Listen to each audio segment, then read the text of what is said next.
ನೀವು ಇವಾಗ ನಿಮ್ದು ರೊಮಾನಿಯಾ ಗಾಡಿ ಅಲ್ವಾ? ಹೌದಣ್ಣ.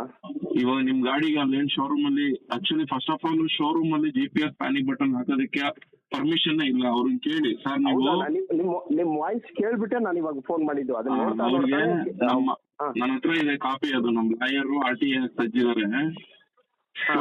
ಶೋರೂಮ್ ಅಲ್ಲಿ GPS ಪ್ಯಾನಿಕ್ ಬಟನ್ ಹಾಕಿ FC ಮಾಡಿಸ್ಬೇಕು ಅನ್ನೋ ತರ ರೂಲ್ಸ್ ಇಲ್ಲ, ಇಲ್ಲ.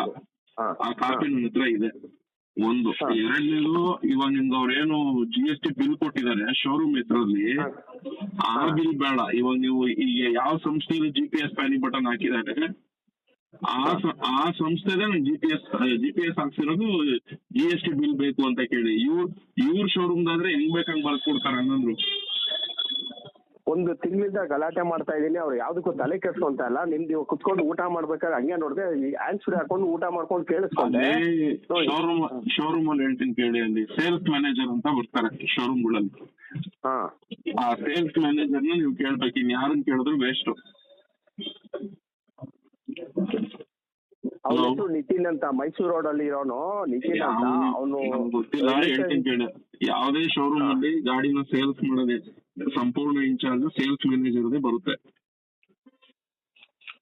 ನೀವು ಆ ಸೇಲ್ಸ್ ಮ್ಯಾನೇಜರ್ ಯಾರು ಅಂತ ಹೇಳಿ ಪತ್ತೆ ಹಚ್ಕೊಂಡು 112 ಫೋನ್ ಮಾಡಿ ವಯಸ್ಸಾದ ಕರ್ಸ್ಕೊಡಿ. ಓಕೆ, ನೋಡಿ ಸರ್, ನಾನು ಇವಾಗ ಶೋರೂಮ್ ಅಲ್ಲಿ ಗಾಡಿ ತಗೊಂಡಿದೀನಿ, ಇವ್ರು ಈ ತರ GPS ಪ್ಯಾನಿಕ್ ಬಟನ್ ಹಾಕ್ಬಿಟ್ಟು 18,000 ರೂಪಾಯಿ ಅಂತ ನನಗೆ GST ಬಿಲ್ ಕೊಡ್ತಾ ಇದ್ದಾರೆ. 18,500. ನನಗೆ ಇವ್ರ ಶೋರೂಮ್ ಬಿಲ್ ಬೇಡ ಸರ್. ಈಗ ಇವ್ರು ಯಾವ ಸಂಸ್ಥೆದು GPS ಪ್ಯಾನಿಕ್ ಬಟನ್ ಹಾಕಿದಾರೆ ನನಗೆ, ಅದ್ಯಾವ್ದೋ ಮೈಕ್ರೋ ಅಂತ ಬರುತ್ತಲ್ಲ, ಯಾವ್ದು ಅದ್ರದ್ದು ನನಗೆ ಅದ್ರದ್ದು ಬಿಲ್ ಬೇಕು. ನನಗೆ ಅದ್ರದ್ದು GST ಬಿಲ್ ಬೇಕು. ಮತ್ತೆ ಅವ್ರ ಆಪ್ ಕೊಟ್ಟಿದಾರ, ನಿಮ್ ಗಾಡಿಗೆ ಫಿಟ್ಟಿಂಗ್ ಆದ್ಮೇಲೆ ಆಪ್ ಕೊಟ್ಟಿದಾರ? ಏನು ಕೊಟ್ಟಿಲ್ಲ, ನಾನು ತಗೊಂಡೇ ಇಲ್ಲ. ಅದೇ ಜಗಳ ಮಾಡ್ತಾ ಇದ್ದೀನಿ, ನನಗೆ ಬಿಲ್ ಬೇಕು. ಬಿಲ್ ಕೊಟ್ರೇನೆ ನಾನು ಮಾತಾಡೋದು, ಇಲ್ಲ ನಾನು ಕಂಪ್ಲೇಂಟ್ ಮಾಡ್ತೀನಿ ಅಂತ. 1 ತಿಂಗಳಾಯ್ತು ನಾನು ಗಾಡಿ ತಗೊಂಡು, 1 ತಿಂಗಳಿಂದ ಗಲಾಟೆ ಮಾಡ್ತಾ ಇದ್ದೀನಿ. ಇಲ್ಲ ಗಾಡಿ ತಂದು ಬಿಟ್ಬಿಡ್ತೀನಿ, ನನಗೆ ಬಿಲ್ ಕೊಟ್ರೇನೆ ನಾನು ಗಾಡಿ ತಗೊಳ್ಳೋದು. ವಾಪಸ್ ಹೋಗ್ತಾ ಇದ್ದೀನಿ. ರಿಜಿಸ್ಟ್ರೇಷನ್ ಆಗಿಲ್ವೇನ್ರಿ? ಆಗಿದೆ ಅಣ್ಣ, K05. ರಿಜಿಸ್ಟ್ರೇಷನ್ ಆದ್ಮೇಲೆ GPS ಪ್ಯಾನಿಕ್ ಬಟನ್ ಹಾಕಿ ತಾನೇ ಇವ್ರು ರಿಜಿಸ್ಟ್ರೇಷನ್ ಮಾಡ್ಸಿರೋದು ನಿಮ್ಗೆ.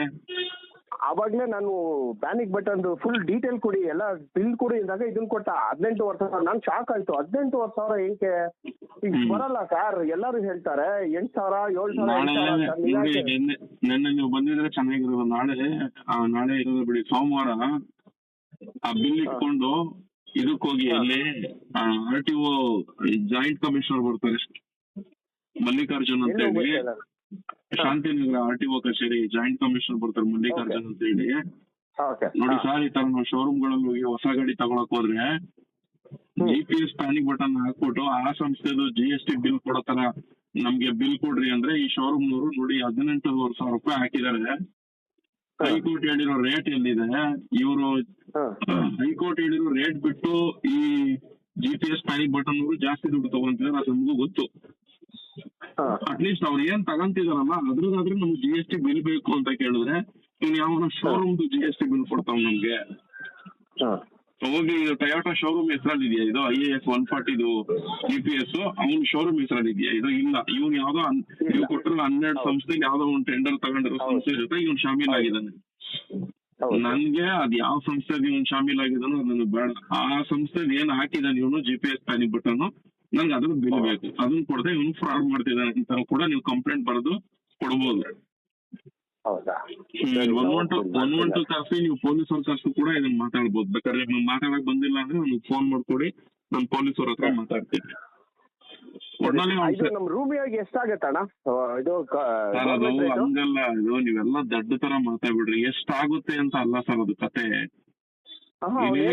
ಕೇಳಿದ್ರೆ ಇಲ್ಲಿ ಹೇಳ್ತೀನಿ ಕೇಳಿ. ಇಲ್ಲ 12 ಸಂಸ್ಥೆಯವ್ರು ಏನ್ ಟೆಂಡರ್ ತಗೊಂಡಿರ್ತಾರೆ, ಆ 12 ಸಂಸ್ಥೆದು ನಿಮ್ಗೆ ಯಾವ್ದು ಹಾಕಿಸ್ತಾ ಇರ್ತೀನಿ. ಈಗ ಉದಾಹರಣೆಗೆ ನಾನು ಯಾವ್ದೋ ಒಂದು ನಿಮ್ಗೆ ಹಾಕಿಸ್ತೀನಿ ಅಂತ ಅನ್ಕೊಳ್ಳಿ. ನಿಮ್ಮ ಮಾಹಿತಿಗಳು, ನಿಮ್ಮ ಸಂಬಂಧಪಟ್ಟಿರೋ ಮಾಹಿತಿನ ನಾನ್ ತಗೊಂಡು ಅದನ್ನ ಕಂಪ್ನಿ ಕೊಟ್ಟು, ಕಂಪ್ನಿಯವರು ಒಂದ್ ಲಿಂಕ್ ಕಳಿಸ್ತಾರೆ. ಇದು 2 ವರ್ಷಕ್ಕ 1 ವರ್ಷಕ್ಕ ಅಂತ ಹೇಳ್ಬಿಟ್ಟು ಕಂಪ್ನಿಯವರು ಒಂದ್ ಲಿಂಕ್ ಕಳಿಸ್ತಾರೆ. ಆ ಲಿಂಕ್ ನಿಮಗ್ ಕೊಟ್ಟಾಗ ನೀವು ಆ ಲಿಂಕ್ ನ ಬಳಸ್ಕೊಂಡು ಪೇ ಮಾಡಕ್ ಹೋದಾಗ ನಿಮ್ಮ ಅಕೌಂಟ್ ಇಂದಾನೆ ಆ ಅಮೌಂಟ್ ಹೋಗ್ಬೇಕು. ನಿಮ್ಮ ಅಕೌಂಟ್ ಇಂದ ದುಡ್ಡು ಅವ್ರಿಗೆ ಕಂಪ್ನಿಯವ್ರಿಗೆ ಹೋಗ್ಬೇಕಾದ್ರೆ ಅಲ್ಲಿ ತೋರ್ಸುತ್ತೆ ನೀನ್ ಎಷ್ಟು ಪೇ ಮಾಡ್ತಿದ್ಯಾ ಅಂತ. ಉದಾಹರಣೆಗೆ ನೀನು 500 ರೂಪಾಯಿನೋ 1000 ರೂಪಾಯಿನೋ ಜಾಸ್ತಿನೇ ಮಾಡಿರ್ಬೋದು, ಇಲ್ಲ ಕಮ್ಮಿನೇ ಮಾಡಿರ್ಬೋದು. ಹೈಕೋರ್ಟ್ ಹೇಳಿರೋ ರೇಟ್ಗಿಂತ 2-3 ಸಾವಿರ ಜಾಸ್ತಿನೇ ಮಾಡಿರ್ಬೋದು ಅಂತ ಅನ್ಕೊಳ್ಳಿ. ಹಾ ನಿಮ್ಗೆ GST ಬಿಲ್ ಸಿಗುತ್ತೆ ಆ ಕಂಪ್ನಿಯಿಂದ. ಹಾ ನಾಳೆ ದಿನ ನಾವು ಎಲ್ಲರೂ ಒಗ್ಗಟ್ಟಾಗಿ ನೋಡಿ ಹಿಂಗೆ ಹೈಕೋರ್ಟ್ ಆದೇಶ ಕೊಟ್ಟಿರುವಂತ ರೇಟ್ಗಿಂತ ಕೂಡ ಈ ಸಂಸ್ಥೆಯವ್ರು ಹಿಂಗ್ ಜಾಸ್ತಿ ತಗೊಂಡಿದ್ದಾರೆ, ನಮ್ಮ ಹತ್ರ ಹಿಂಗ್ GST ಬಿಲ್ ಇದೆ ಅಂತೇಳಿ ನಾವು ಮತ್ತೆ ಪುನಃ ಹೈಕೋರ್ಟ್ ಅಲ್ಲಿ ಹೋಗಿ ಎಲ್ಲ ಒಗ್ಗಟ್ಟಾಗಿ ಕೇಸ್ ಹಾಕಿದ್ವಿ ಅಂದ್ರೆ ಆ ಟೆಂಡರ್ ತಗೊಂಡ್ರು ಅಷ್ಟು ಸಂಸ್ಥೆಗಳಿಗೂ ಕೂಡ ಹೈಕೋರ್ಟ್ ಅದನ್ನ ರಿಟರ್ನ್ ಮಾಡ್ಸೋದಕ್ಕಾದ್ರೂ ಅನುಕೂಲ ಮಾಡುತ್ತೆ. ಯಾಕೆಂದ್ರೆ ನಾವು ಸಂಬಂಧಪಟ್ಟಿರೋ ಮನವಿಗಳನ್ನ ಸಚಿವರಿಗೆ ಅಧಿಕಾರಿಗಳಿಗೆಲ್ಲ ಕೊಟ್ಟರು ಕೂಡ ಇದು ಏನು ಕೆಲಸ ಆಗಿಲ್ಲ. ಹಂಗಾಗಿ ನಾವು ಚಾಲಕರೆಲ್ಲ ಒಗ್ಗೂಡ್ಕೊಂಡು GST ಬಿಲ್ಗಳನ್ನ ತಗೊಂಡು ನಾವು ಕೋರ್ಟ್ ಮೊರೆ ಬಂದು ಕೇಸ್ ಹಾಕಿದೀವಿ ಅಂತ ನಿಂತ್ಕೊಳ್ಬಹುದು. ಇದು ನೆಕ್ಸ್ಟ್ ಮೆಥಡ್. ಈಗ ನಾನು ಎಲ್ಲಾ ಕಡೆ ಮನವಿ ಕೊಟ್ಕೊಂಡ್ ಬಂದಿದ್ದೀನಿ ಮೊನ್ನೆಯಿಂದ ಎಲ್ಲ.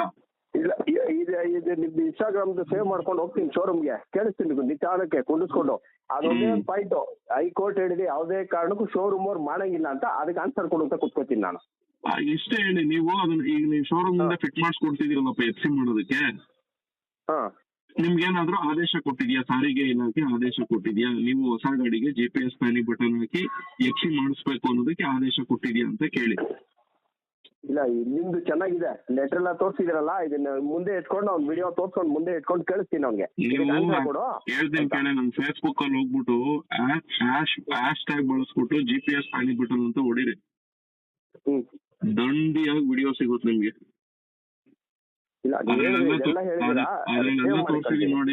ನಮ್ ಲಾಯರ್ RTA ಹಾಕಿ ಶೋರೂಮ್ನವರು ಇದನ್ನ ಫಿಟ್ಟಿಂಗ್ ಮಾಡಕ್ ಬರಲ್ಲ ಅನ್ನೋ ರೀತಿಯಲ್ಲಿ ಆದೇಶ ಕೊಟ್ಟಿದ್ದಾರೆ ಕಮಿಷನರ್ ಅವರು ಅಂತ ಕೂಡ ತೋರಿಸಿದೀನಿ ನೋಡಿ.